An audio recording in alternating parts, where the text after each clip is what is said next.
इहा ॻाल्हि हमेशह यादि रखो त अव्हां पंहिंजे ॿारनि सां जहिड़ो बि रवैयो रखंदव वॾा थी हू उन ई रवैये जी पैरवी कंदा। अव्हां सख़्तीअ सां पेश ईंदव त वॾा थी हू बि उहो ई अमल दोहराईंदा जेको अव्हां खां सिखी रहिया आहिनि। ॿार सिखण जे मरहले में हूंदा आहिनि ऐं तव्हांजो सख़्तु लहजो, तव्हांजा दड़का, तव्हांजी चपाटूं उलारणु या मार ॾियणु इहे समूरा हुन जे लाशऊर में जमो थींदा वेंदा आहिनि ऐं जॾहिं हू वॾो थींदो आहे त हू उन ई अमल खे दोहराईंदो आहे।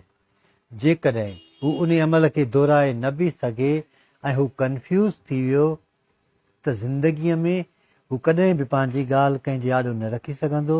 हू ज़िंदगीअ में कॾहिं बि ख़ुशीअ सां पंहिंजा तासुरात बयानु न करे सघंदो। हू हमेशह वॾे कंहिं आवाज़ ते सहमजी वेंदो।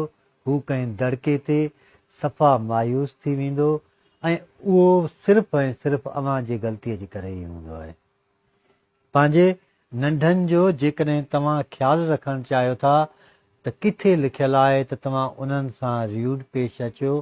सुकरात त ईअं बि चयो आहे त पंहिंजे नंढनि सां ईअं ॻाल्हायो जीअं वॾनि सां ॻाल्हाईंदा आहियो तव्हां करे अदब सां एतिराम सां, त हू उहे लहजो पंहिंजे ज़हन में, पंहिंजे सोच में, पंहिंजे किरदार में हमेशह रखी छॾींदा आहिनि ऐं उन खां पोइ हू रिएक्ट कंदा आहिनि।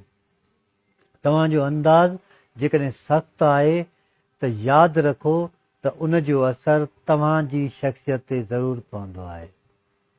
जेकॾहिं तव्हां कंहिंजो अंदाज़, कंहिंजो लहजो, कंहिंजो तरीक़ेकार सख़्तु ॾिसो था त उनखे फ़ौरन उते ई चओ, छो जो जेका तव्हांजी हद मुक़ररु थियल आहे हू हद ओरांगे रहियो आहे। आउं त जंहिंखे जहिड़े लहजे में ॾिसंदो आहियां उनखे ईअं चवंदो आहियां त तव्हांजो लहजो सख़्तु आहे ऐं इहा ई हिकु बहितरीनु शइ हूंदी आहे ज़िंदगी गुज़ारण लाइ।